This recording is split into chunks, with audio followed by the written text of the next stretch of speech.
Welcome Capricorn to your December monthly forecast for the Sun or the Ascendant. If you've yet to subscribe to my channel, I'd be honoured if you did so now. Please click or tap on the bell notification symbol.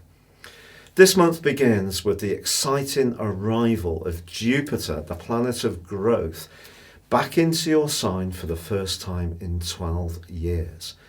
This occurs on the 3rd of this month, but the Sun starts this month actually in a more sheltered location.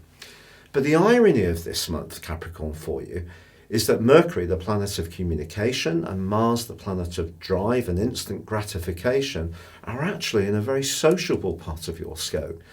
So very often, it's not until the Sun enters your sign around about the 22nd of December each year that you really find the spark to get into the Christmas spirit. But this year, I think you're going to find yourself much more engaged by the whole process. And it's not just going to be because of Jupiter. Venus, the planet of love and attraction, is in your sign. This is going to pull some real magic in your direction. But also, at the very start of this month, it is in a conjunction with Ceres, the asteroid of nurture. Your individual ideas, thoughtfulness, initiatives, and drive can have a huge impact on the people that you really care about. You can be hugely creative in your choice of Christmas gifts, how you plan proceedings, and how you get together with others. And I think you're going to be a real central figure, even if you're someone who is inclined to be a little more cautious and reserved, and the Sun does feed into that in the first 3 weeks of this month.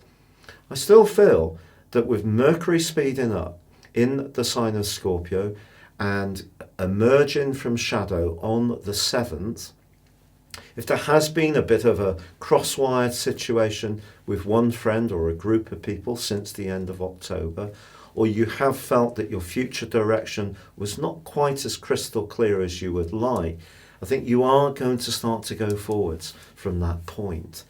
It is true that on the 4th of December, there's a quarter moon. This quarter moon could, over the following week, see you a little bit anxious. Now, this is because the quarter moon embraces the rather nebulous, drifting and draining energy of Neptune.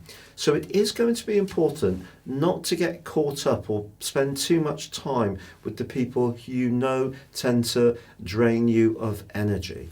It's possible that you like these people or some of them, but just be a little bit more protective of your boundaries until the Sun does move into your sign on the 22nd.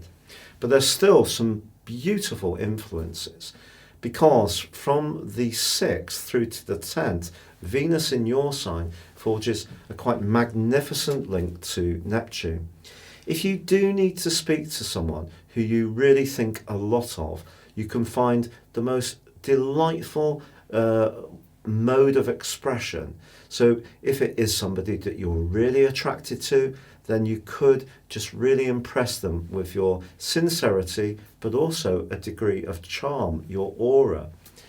In an existing relationship, also with Mars in your 11th house, for sure you're going to need some time with your friends. And if a partner is obliging in that regard, from the 7th through to the 18th, can see a jolly time. Just be cautious from the 4th through to the 11th about who you let a little closer. Now, once Mercury moves out of shadow on the 7th, it then advances towards Sagittarius. It actually moves on the 9th, and it's not its best location, it has to be said. It is in detriment. But what it is going to do is connect your thinking to the older, more traditional values and qualities of what this Christmas period is about. For you, it's not just going to be the more material considerations. And that's something lovely. So this can see you doing things for those who are less fortunate and thinking about how you can help. However, there is a full moon on the 12th in the sign of Gemini. And this suggests that if you have been burning the candle at both ends, you could find your system creaking a little bit in the run-up to when the sun enters your sign. But there is a brilliant angle between Mars and your ruler Saturn and also Pluto, which are going to get ever closer together as this month goes on, from the 16th through to the 24th. This suggests that you being at the heart of things, but certainly thinking of your future, can take some steps forwards, even this late in the year, which really can have a sense of permanence, solidity. You're seeing tangible results for your hard work, which can be hugely pleasing. And in fact, on the 20th, Venus moves into Aquarius, and some money can come in that you've been waiting for, and that can be an enormous thrill, and obviously help with the cost of Christmas too. Venus moving into Aquarius can also give you an extra appreciation of calorific goodies, and if you do want to enter into the merriment, you can do so with relish. However, from around about the 22nd through to the 26th, well, Venus does go into a square with Uranus, which has been really shaking up your world since the 7th of March this year, and also for 5 months of 2018. And if you have been feeling a bit restless or feeling that your love life is a little bit too predictable, this right angle between Venus and Uranus could see you inclined to be a bit more spontaneous, to surprise your partner in some way, or is there someone new about to head into your situation in a very unplanned way? It's entirely possible, and it could really make your pulse race. Christmas Day itself is going to see the moon in the sign of Sagittarius, so that could mean that you feel a little bit quieter, perhaps even wanting some moments of solitude on the day. But in fact, the sun moving on the 22nd into your sign and then meeting up with Jupiter as this year comes to a close suggests that you are going to be at the heart of the merrymaking, particularly on New Year's Eve. Also, as this year comes to a close, Capricorn, with Venus in that most delightful zone for you, the zone of plentifulness, the midpoint between the moon and the sun in your sign is going to be conjunct Venus in Aquarius. So I think some kind of abundance is going to come to pass as this year comes to an end. It could be an abundance of how you feel about yourself. Because Saturn, your ruler, makes you staunch, hard-working, dedicated, often uncomplaining, very focused on what needs to be done on a step-by-step, systematic way. But I think you would agree that particularly over the last 6 months and more broadly over the last 2 years, as Saturn has made its way through your sign, you have experienced a sense of isolation, a sense of limitation, of lower energy, a feeling that things aren't quite so easy for you. Now, of course, Saturn is going to stay in your sign for some of next year. It's going to move into Aquarius twice, but also it is going to reach that peak with Pluto on the 12th of January, and then by the 18th of February it starts to move away from the conjunction with Pluto.